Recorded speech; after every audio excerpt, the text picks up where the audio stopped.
आपने मुझे मांग संख्या 28 ग्रामीण विकास के विशेष कार्यक्रम और मांग संख्या 41 सामुदायिक विकास पर बोलने का मौका दिया, उसके लिए धन्यवाद।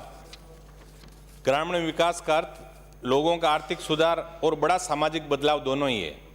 ग्रामीण विकास कार्यक्रमों में लोगों की भागीदारी बढ़ाना, योजनाओं का विकेंद्रीकरण, भूमि सुधारों को बेहतर तरीके से लागू करना और ऋण की आसान उपलब्धि करवाकर लोगों के जीवन को बेहतर बनाने का लक्ष्य होता है। माननीय सभापति महोदय, गांधी जी ने कहा था कि पंचायतें जितनी ज़्यादा शक्तिशाली होगी उतना ही लोगों का भला होगा, लेकिन विडंबना इस बात की है कि पंचायती राज स्थापना के 62 साल से अधिक समय में भी हालात सुकून भरे नहीं है। और तो और नागौर की पावन धरा से 2 अक्टूबर 1959 को पंचायती राज की स्थापना का वो स्थल भी आज जोर जोर से अधिकारियों और सत्तासीन लोगों को पुकार रहा है कि नागौर को अब नागौर मत बनाइए, अब तो उस पावन स्थल को शोध संस्थान के रूप में विकसित कर दीजिए। मैं माननीय मंत्री जी से ये आग्रह करूंगा आपके माध्यम से कि जब इसका जवाब दें तो नागौर के उस पावन स्थल को शोध संस्थान के रूप में विकसित करने के लिए बजट की घोषणा जरूर करें। माननीय सभापति महोदय, एक तरफ हम पंचायती राज संस्थाओं की मजबूती की बात करते हैं, दूसरी तरफ मैं सदन का ध्यान 13 मार्च 2022 को सरपंच संघ द्वारा दिए गए उस ज्ञापन की ओर आपका आकर्षित कराना चाहूँगा, जिसका सभी लगभग माननीय विधायकों ने इसका जिक्र किया है। अपनी व्यथा को उन्होंने शब्दों के माध्यम से बयान किया सरपंचों ने कि जनवरी 2021 से आंदोलनरत राजस्थान सरपंच संघ के साथ बार बार लिखित समझौते एवं वार्ताएं की गई, लेकिन मांग पत्र की मांगों पर आदेश प्रसारित नहीं करने से सरपंच संघ में भारी निराशा एवं आक्रोश व्याप्त है। एक तरफ ऐसे शब्दों में यदि हम गौर करें तो हम पंचायती राज को संबल कैसे दे पाएंगे? इसके ऊपर विशेष कोई ठोस कार्य योजना माननीय सभापति महोदय बने। भारत के भूतपूर्व राष्ट्रपति कलाम साहब ने भारत को 2020 तक एक विकसित देश बनाने का सपना देखा था। आज भी हमारे बीच नहीं है, लेकिन उनका सपना आज भी हर भारतीय के दिल में धड़क रहा है। ये भी सच है कि इस सपने को साकार करने के लिए हमें अपने शहरों को ही नहीं, अपने गाँवों को भी विकास की राह पर लाना होगा। भारत मुख्य रूप से गाँवों का देश है। भारत की लगभग 70% से अधिक की आबादी आज भी गाँवों के अंदर रहती है। 1947 में जब भारत को स्वतंत्रता मिली, उसके बाद से ही भारत और राज्य सरकारें गाँव के विकास के लिए कार्यरत है। पिछले कई दशकों से असंख्य ग्रामीण विकास योजनाएं और परियोजनाएं लाई गई, मगर दुर्भाग्यवश भारतीय गांव आज भी बहुत सारी परेशानियों से जूझ रहे हैं। माननीय सभापति महोदय, ग्रामीण विकास की महत्वपूर्ण योजनाओं की यदि हम चर्चा करें तो प्रधानमंत्री ग्राम सड़क योजना में धन्यवाद देना चाहूँगा तत्कालीन प्रधानमंत्री माननीय श्री अटल बिहारी वाजपेयी जी को, जिन्होंने ऐसी अच्छी एक योजना का शुभारंभ किया जिससे आज राजस्थान ही नहीं देश का प्रत्येक गाँव इससे जुड़ने डामर सड़क से जुड़ पाया। आज भी मैं आपके माध्यम से मांग करूंगा मंत्री महोदय से कि हैबिटेशन के नाम से, क्योंकि हमारा जो मरुस्थलीय इलाका है नागौर और अन्य जो पश्चिम राजस्थान के जिले हैं, वहाँ अभी भी छोटी छोटी ढाणियाँ जो है वो सड़क से अभी वंचित है। तो हैबिटेशन के नाम पे कोई ना कोई ऐसी सरकारी योजना केंद्र सरकार की आप यहाँ लाने का प्रयास करें। निश्चित रूप से आप यहाँ से प्रस्ताव बना के भेजें। हमारे जो नागौर के सांसद माननीय हनुमान जी बेनीवाल, उन्होंने सदन के अंदर भी ये मुद्दा उठाया और निश्चित रूप से हम सभी 25 के 25 जो माननीय सांसद हैं हमारे, कई बार आरोप प्रत्यारोप चलते रहते हैं, लेकिन उन 25 सांसदों के दिल में भी कहीं ना कहीं राजस्थान के खुशहाल राजस्थान का सपना उन्होंने जो देखा है, उसकी कहीं ना कहीं बातें वो सदन के अंदर जरूर उठाते हैं। मैं आपके माध्यम से इस हैबिटेशन की योजना का कोई खाका अच्छी तरह से प्रस्तुत करने का निवेदन करूँगा।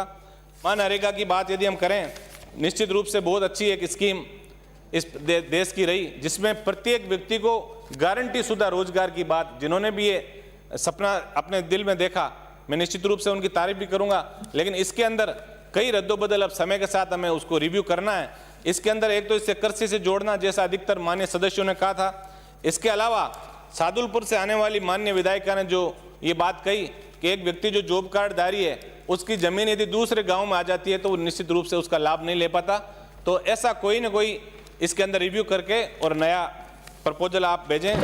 राष्ट्रीय ग्रामीण आजीविका मिशन के अंदर अच्छे एनजीओ बना के और गाँव के अंदर सही उनकी मॉनिटरिंग करके इस व्यवस्था राष्ट्रीय ग्रामीण आजीविका मिशन का जो है वो ग्रामीणों को ज़्यादा से ज़्यादा लाभ मिले। उसके अलावा जो क्षेत्रीय विकास द्वारा गरीबी और क्षेत्रीय असंतुलन निस्तारण हेतु कार्यक्रम, सीमावर्ती क्षेत्र विकास कार्यक्रम, मेवा क्षेत्र विकास कार्यक्रम, डांग क्षेत्र विकास कार्यक्रम और मगरा क्षेत्र विकास के जो कार्यक्रम चल रहे हैं, इनके ऊपर भी ठोस मॉनिटरिंग की मैं आपके माध्यम से मंत्री जी से मांग करूंगा। विधायक स्थानीय क्षेत्र विकास कार्यक्रम के अंदर कुछ आमूलचूल परिवर्तन अब समय के साथ होने जरूरी है। माननीय सभापति महोदय, जब हम गांव में जाते हैं और पूरे ग्रामीण इकट्ठे होकर कहते हैं कि बहुत अच्छी स्कूल का कमरा है, लेकिन यदि 10, 20, 50 हज़ार रुपए भी यदि इसकी मरम्मत के मिल जाएं तो कम से कम 5-10 साल और चलें, लेकिन मरम्मत के नाम से इसके अंदर हम एंटाइटल नहीं है, तो इसके अंदर कोई ना कोई वापस इसका रिव्यू हो। इसके अलावा क्रय विक्रय सहकारी समिति, जो सहकारिता का अभी जो चिकित्सा मंत्री जी बैठे हैं, इन्होंने सहकारिता के अंदर कई अच्छे फैसले भी किए हैं। मैं ये मांग करूंगा KVSS को भी MLA MP अपने फंड से पैसा दे सके, ऐसी कोई MLA MP लेड के अंदर आप रद्दबदल नियमों में कीजिए। इसके अलावा की बात करते हैं तो सामूहिक विवाह जैसे जो सामुदायिक कार्यक्रम है, उनके लिए भी कहीं न कहीं MLA MP अपने लेड से यदि एक निश्चित पैसा दे पाएँ तो ऐसी कोई योजना बने। उसके अलावा जो SGGSY और अन्य जो प्रधानमंत्री आवास योजना की यदि बात करें तो कुछ अभी माननीय विधायकों ने बहुत आवाज प्रखर तरीके से उठाई कि लाखों लोग जो है कोई ना कोई टेक्निकली मिस्टेक्स हैं, इससे वंचित रह गए। तो हमारे माननीय सांसद महोदय से भी हमने आग्रह किया। कल ही उन्होंने राजस्थान देश की लोकसभा के अंदर सौभाग्य योजना की जो बात थी, जिसमें 1100 करोड़ रुपए राजस्थान की जो विद्युत कंपनियां थी वो खर्च नहीं कर सकी समय से, उसके कारण वो लैप्स हो गए। उन्होंने आवाज उठाई, हमें पुरजोर तरीके से ये मांग भी उनसे आग्रह करेंगे कि वो देश की लोकसभा के अंदर उठाएं। मैं माननीय सभापति महोदय, गांवों के विकास हेतु सरकारों द्वारा विभिन्न प्रकार की विकास एवं कल्याणकारी योजनाएं चली आ रही है। कृपया कंक्लूड करें। लेकिन सर अभी तो 4 मिनट हुए सर। मैं बताऊं आपको टाइम का, तो आप करें 10 मिनट तो सर कम से कम एक कंक्लूड करें। विभिन्न प्रकार की विकास एवं कल्याणकारी योजनाएं चलाई जा रही है, लेकिन क्या आमजन को सरकारी योजना का फायदा मिल रहा है? आज भी गांव का व्यक्ति जो है वो सरकारी कार्यालयों के बार बार चक्कर लगाता रहता है। एक तरफ डिजिटल भारत की बात करें, गांव के अंदर आप चले जाइए, ई-मित्र प्लस जो मशीन है वो खराब पड़ी है, कभी सर्वर डाउन का बहाना करके और उन व्यक्तियों को वहां से टरका दिया जाता है। तो आखिर हम कब तक इन सब चीजों पे गौर नहीं करके और गांव के विकास का जो रास्ता जो अवरुद्ध होता जा रहा है उस पर हम खरे उतरेंगे। माननीय सभापति महोदय, मैं सांसद आदर्श ग्राम योजना की जो बात है, अभी जो भीम से आने वाले माननीय विधायक ने बहुत अच्छी बात कही, लेकिन इसकी तरफ मैं जी राजस्थान न्यूज की खबर का एक हवाला यहाँ दूंगा, जिन्होंने ये कहा था कि प्रदेश भर के गाँव का विकास करने की इस योजना में सिर्फ नागौर सांसद की 5 गांवों को गोद लेकर उनका समुचित विकास कर रहे हैं। अन्य माननीय सांसदों को भी उनसे सीख लेनी चाहिए।